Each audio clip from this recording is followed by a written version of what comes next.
تو معمولی شخصیت کا نام نہیں ہے مولا عباس. 5 سال کی عمر میں یہ طاقت. اور جب یہ 9 سال کے ہوئے نا تو مولا علی نے جناب ام البنین سے کہا کہ میں نے سارے جتنے لڑنے کے طریقے سب عباس کو سکھا دیے. میں نے تلوار چلانا سکھا دیا, نیزہ چلانا سکھا دیا, خنجر چلانا سکھا دیا, ہر چیز میں نے سکھا دیا. میں آزمانا چاہتا ہوں اس لیے کہ اسے میں کربلا کے لیے تیار کر رہا ہوں. کہا ٹھیک ہے, مجھے آپ کے خون اور میرے دودھ پہ پورا بھروسہ ہے, جب چاہو جیسے چاہو آزما دو. اور 9 سال کے عباس مولا علی کے برابر کے ہو گئے تھے ہائٹ میں. تو مولا علی نے عباس کو بلایا, کہا کہ آج فلاں باغ میں جانا, جا کے حفاظت کرنا, اور جو بھی آئے اسے بے درے قتل کر دینا. مولا عباس نے کہا بابا مار ڈالوں گا, بالکل مار ڈالوں, میرا حکم ہے. ٹھیک ہے. اب جناب عباس چلے گئے, باغ میں پہرا دے رہے ہیں. ہوا بھی تھم تھم کے چل رہی ہے کہ علی کا لال پہرا دے رہا ہے. چاروں طرف سناٹا ہے. اتنے میں آدھی رات میں ایک نقاب پوش گھوڑا سوار داخل ہوا. ادھر سے للکار کے عباس نے کہا کہ تجھے علی کا بیٹا عباس حکم دیتا ہے واپس چلا جا, اس لیے کہ میرے بابا کا آرڈر ہے, حکم ہے, جو آئے اسے ختم کر دیا جائے. لیکن آنے والا ایک پیڑ کو ایک ہاتھ سے پکڑ کے اکھاڑ لیتا ہے. تو عباس سمجھ گئے آنے والا کوئی معمولی نہیں ہے. ایک مرتبہ کا اچھی بات ہے, اگر لڑنے کا ہی ارادہ ہے نکالو تلوار. عباس نے تلوار. اچھا اللہ کیسے گواہ پیدا کرتا ہے. اسی باغ کے ایک طرف ایک بڑا جاہل قسم کا عرب, بدوی عرب موجود تھا. اس کا غصہ بڑا مشہور تھا, بیوی کو بہت مارتا تھا. اس نے بیوی سے کہا کہ اس وقت مجھے بھوک لگ رہی, باغ کے ادھر کی طرف جو کمرہ اس میں کچھ کھانا ہے لے کے آ, اور دیر کرے گی تو قتل کر دوں گا. اور وہ جلدی سے ڈر کے دوڑی. اب جب اس نے باغ میں دیکھا 2 شیر آپس میں لڑ رہے ہیں, تلواروں سے تلوار ٹکرا. اس نے کبھی تلوار چلانی دیکھی نہیں تھی, پہلی مرتبہ دیکھ رہی. تلوار ایسے چلائی جاتی ہے, بچاؤ ایسے کیا جاتا ہے, حملہ ایسے کیا, ایک ایک چیز کو ذہن میں بٹھاتی رہی. اتنے میں شوہر یاد آیا, واپس ڈر کے آ گئی. شوہر نے کہا کھانا کہا نہیں, میں باغ سے واپس آ گئی. کہا ابھی میں تجھے قتل کرتا ہوں. اس نے تلوار اٹھائی, ابھی یہ جنگ دیکھ کے آئی تھی. اس نے دوسری تلوار اٹھائی, یہ وار کرتا ہے, یہ بچاؤ کرتی ہے, اور اس کی تلوار پہ ایسے وار کرتی کہ اس کی تلوار گر گئی. کہا تو نے کہاں سے سیکھا یہ سب؟ کہا میں نے سیکھا کچھ نہیں, ابھی دیکھ کے آ رہے ہو. کہا چلو میں بھی دیکھنا چاہتا ہوں. اللہ ایسے گواہ پیدا کرتا ہے. اب آیا وہ شخص دیکھنے کے کہتا ہے کہ یہ کوئی معمولی جنگجو نہیں ہے, کوئی ایسے جنگجو ہے جو شیروں کی طرح لڑ رہا ہے. ایسی جنگ میں نے دیکھی نہیں. ادھر صبح ہوتے ہوتے آنے والے نقاب پوش نے عباس کی تلوار کو جھکاتے زمین تک لے جا کے ایک اٹھا کے ایک چھوٹی سی ہلکی سی خراش بازو پہ دے دی. کہا ماشاءاللہ عباس بہت اچھی جنگ کرتے ہو, لیکن ابھی ہمارے برابر کے نہیں ہوئے. یہ کہہ کے چلے گئے. اب عباس وہیں بیٹھ کے رونے لگے. 9 سال کے عباس روتے روتے سورج طلوع ہو گیا. عباس گھر واپس نہیں گئے. ام البنین گئی, دیکھا کہ عباس رو رہے. کیا بات ہے بیٹا؟ کہا ماں کاش وہ آنے والا مجھے قتل کر دیتا, میں نے اتنا طاقتور کبھی کسی کو نہیں دیکھا. کہا کہ کیا کہنے چاہتے ہو؟ کہا میں کیسے بابا کو منہ دوں, اتنے مولا ہے.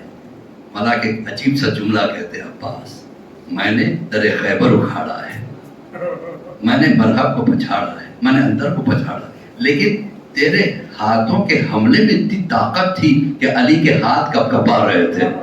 کہ بابا وہ آپ تھے؟ کہ ہاں بیٹا میں تھا. ماشاءاللہ تم بہترین لڑنے والے ہو.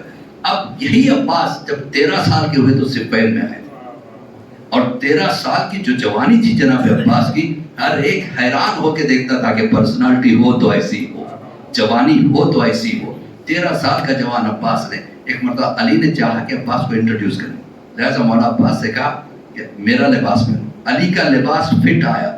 اب سوچے علی جیسے شخصیت کا لباس 13 سال کے بچے کو جو فٹ ہو جائے اسے عباس کہتے ہیں. اپنا لباس پہنایا, اپنے گھوڑے پہ بٹھایا, نقاب پہنایا, اپنی تلوار دی, کہا جاؤ جنگ کرو. اب جو جنگ کیا ہے, اکثر کیا ہوتا تھا, یا تو آدمی میمنہ پہ حملہ کرتا ہے یا میسرہ پہ, لیکن علی کا انداز قلب لشکر پہ حملہ کرتے تھے اور گھوم گھوم کے لڑتے تھے. وہی انداز سے عباس کو لڑتا ہوا دیکھ کے پورے میدان میں علی علی علی علی علی چاروں طرف, اور علی ایک ٹیلے پہ کھڑے ہوئے مسکرا کے دیکھ رہے تھے. ملک اشتر نے کہا کیا بات ہے مولا, آج بڑے خوش نظر آتے ہو. کہا دیکھا میرے بیٹے نے میدان میں علی علی کہلوا دیا, یہ سب علی سمجھ رہے ہیں. اب انہوں نے لشکر نے گھیرنا شروع کیا. کہا کہ اب یہ چکرویو بنا رہے ہیں, لہذا میرا جانا ضروری. مولا علی ایک گھوڑے پہ سوار ہوئے, اسی طریقے سے گھوڑا, وہی لباس, وہی نقاب, اور ایک مرتبہ حملہ کیا قلب لشکر پہ, اور عباس کے برابر میں آ گئے. اب لوگ حیران ہو کے دیکھ رہے تھے. اب تک ایک علی سے ہم لڑ نہیں پا رہے تھے، اب 2 علی آ گئے ہیں۔ ایک صلوات پڑھے بس محمد آواز۔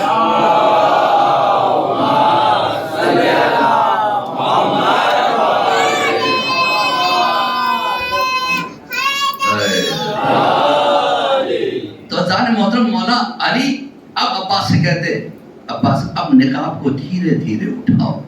جب دنیا نے دیکھا ایسا لگ رہا تھا جیسے بدلی میں سے ایک چاند نکل کے آ گیا، اتنا حیرت سے دیکھنے لگے اتنا خوبصورت نوجوان یہ کون ہے؟ علی نے اپنا لباس اپنا نقاب ہٹایا اور کہا کہ یہ عباس ہے، پہچان لو۔ علی نے پہچانوایا تھا صفین میں کہ عباس کیا ہے۔ یہی وجہ ہے کربلا کے میدان میں جب ابن زیاد نے خط لکھا بسر سعد بتا حسین کے خیمے کتنے ہیں، تو بسر سعد کا جواب دیکھیں گے آپ، لکھتا ہے کہ اے یزید کس کی ہمت کے گنے، گننا تو بہت دور کی بات ہے، ادھر دیکھنے 9 لاکھ کا لشکر ڈرتا ہے۔ کہا کیوں؟ کہا اس لیے کہ عباس پہرا دے رہا ہے۔ جو کہا یہ عباس کون ہے؟ کہا جو 13 سال کی عمر میں صفین میں لڑا تھا، آج وہ 34 سال کا جوان ہے، پوری بھرپور جوانی ہے، کسی کی ہمت نہیں کہ عباس کو۔ اب ذرا سوچے جب دشمن کے دلوں پہ اتنا روب رہا ہو تو بہن زینب کا کلیجہ کتنا چوڑا ہوگا کہ میرا عباس ایسا ہے۔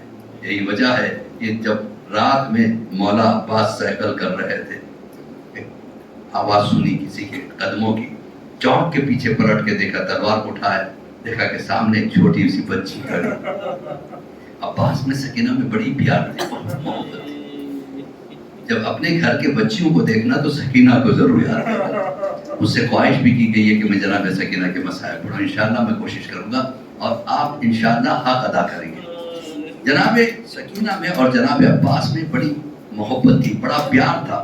تو جناب سکینہ کو قریب میں آتا ہوا دیکھا تو جناب عباس نے پوچھا کیا بات ہے سکینہ، نیند نہیں آتی؟ کہا چچا جان نیند نہیں آتی۔ کہا کیا ہوا؟ کہا کچھ باتیں پریشان کر رہی ہے۔ کہا کیا بات پریشان کر رہی ہے؟ کہا نہیں بابا آج پھوپھی اماں سے کہہ رہے تھے کہ سکینہ کے تماچے مار رہے ہیں۔ چچا جان آپ کے ہوتے ہوئے مجھے کوئی تماچا۔ عباس کب کبا گئے، سکینہ کو سینے سے لگا کہ کس کی ہمت، میرے ہوتے ہوئے تجھے تماچا مارے، تیری طرف دیکھ کے دکھائے کوئی آنکھیں باہر نکال دوں۔ اس وقت تو جناب سکینہ کو عباس نے دلاسا دے دیا، لیکن جناب سکینہ کو یہ بات اس وقت یاد آئی جب حسین زمین پہ گرے ہوئے تھے، بسر سعد سینے پہ سوار تھا، خنجر کے ضرب مار رہا تھا۔ دیکھیے ضربوں میں بڑا فرق ہے، تلوار سے ذبح کرنے میں اور مارنے میں بڑا فرق ہے۔ کسی نے پوچھا بسر سعد کیا تیرا خنجر تیز نہیں تھا؟ کہ میں نے کند کر دیا تھا، اسے پتھروں پہ مارا تھا۔ کیوں؟ تاکہ حسین کے گلا کٹنے میں بہت دقت ہو، اور یہ چل نہیں رہا تھا تو میں ضربوں سے مارتا رہا۔ 18 ضربوں میں میں نے حسین کے گلے کو الگ کیا، اور جب بھی میں ضرب مارتا کوئی بیوی اپنے ہاتھوں کو رکھ دیتی، میرا بچہ ملا۔ ماشاءاللہ اللہ سلامت رکھے، اللہ سلامت۔ میں رک کے آرام سے مسائل پڑھوں گا، آپ خوب فرصت دیجئے، جتنا ہو سکے روئیے، اس لیے کہ پتہ نہیں کل کون زندہ رہے کون۔ تو ظاہر محترم جناب اس وقت جناب سکینہ دوڑتی ہو گئی، بسر سعد کے ہاتھ پہ ہاتھ رکھ کے کہتی میرے بابا کو مت مارو۔ تو پہلا تماچا تھا جب بسر سعد نے سکینہ کو مارا، سکینہ تورا کے گری، فرات کا رخ کیا، چچا یہ پہلا تماچا لگ گیا چچا۔ اب یہاں سے سکینہ تماچے کھاتی ہوئی کربلا سے کوفہ، کوفے سے شام تک پہنچ گئی۔ جب بھی کوئی تماچا مارتا مولا عباس یاد آتے، سکینہ سجاد سے کہتی اے بھیا سجاد، شمر سے کہے میرے منہ پہ تماچے نہیں مارے، اس لیے کہ میرے ہاتھ بندھے ہوئے ہیں۔ تماچے کے بعد سہلانے کے لیے ہاتھوں کا آزاد ہونا ضروری ہے۔ خزانہ محترم جب شام کے قید خانے میں بچی آ گئی تو بچی بار بار روتی۔ آپ کو ایک بات بتاؤں کہ سب سے پہلا انقلاب کہاں آیا؟ عورتوں میں نہیں آیا، مردوں میں نہیں، بچوں میں آیا۔ بچے روز رات کو پوچھتے اپنی ماں سے یہ کس کی رونے کی آواز قید خانے سے آ رہی ہے؟ مائیں کہتی کوئی یتیمہ رو رہی ہے، ہم جا کے دیکھ کے آئیں گے۔ عورتیں آئیں، زینب سے مصائب سننے لگی، دھیرے دھیرے عورتوں میں انقلاب آنے لگا۔ اتنے میں بچوں نے ضد کیا کہ ہم بھی آپ کے ساتھ آئیں گے۔ کہا کیوں؟ ہم دیکھنا چاہتے یتیمہ کیسی ہوتی ہے۔